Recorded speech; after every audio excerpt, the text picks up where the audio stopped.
O ministro do Supremo Tribunal Federal, Edson Fachin, relator do caso, votou nesta quinta-feira contra a tese do marco temporal para a demarcação das terras indígenas. A corte discute se os povos tradicionais têm ou não direito às áreas ocupadas depois da promulgação da Constituição de 1988. O relator apresentou um voto sensível às questões indígenas. Afirmou que, independentemente de julgamentos anteriores, a matéria deve ser revisitada pelo Supremo e destacou o mérito do recurso, que tem repercussão geral.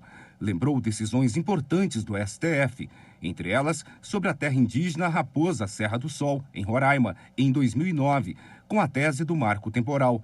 Mas afirmou que, embora tenha sido um precedente importante, não é possível adotar o mesmo modelo para diferentes povos indígenas. Dizer que Raposa Serra do Sol é um precedente para toda a questão indígena é inviabilizar as demais etnias indígenas.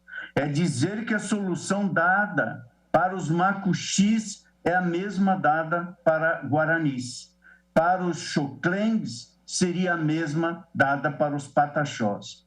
Só faz esta ordem de compreensão, com todo o respeito, quem chama todos de índios, esquecendo das mais de 270 línguas que formam a cultura brasileira, e somente quem parifica os diferentes e os distintos e as distintas etnias pode dizer que a solução tem que ser a mesma sempre. No recurso que chegou à Suprema Corte, a FUNAI questiona a reintegração de posse da reserva do Sassafrás ao governo de Santa Catarina.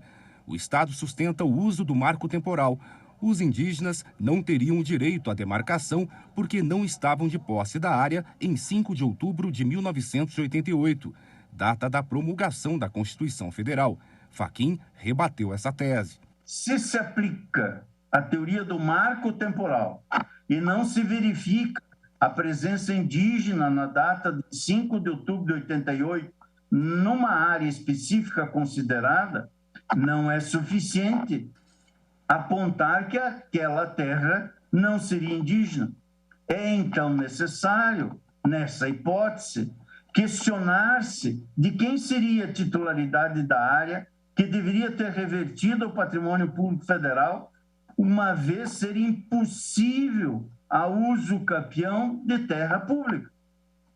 Como acima se apontou, terra indígena não é terra devoluta. O ministro concluiu o voto com a seguinte tese: os indígenas têm direito originário sobre as terras que tradicionalmente ocupam. Essas áreas são de posse permanente da comunidade, cabendo aos índios usufruto exclusivo. O laudo antropológico é fundamental para demonstrar a tradicionalidade. A proteção constitucional aos direitos originários sobre as terras que tradicionalmente ocupam independe da configuração do renitente esbulho ou de conflito físico ou controvérsia judicial persistente à data da promulgação da Constituição. O redimensionamento da terra indígena não é vedado em caso de descumprimento dos elementos contidos no artigo 231 da Constituição por meio de procedimento demarcatório nos termos das normas de regência. Na sequência, o ministro Nunes Marques começou a votar, mas a conclusão do voto ficou para a sessão da próxima quarta-feira.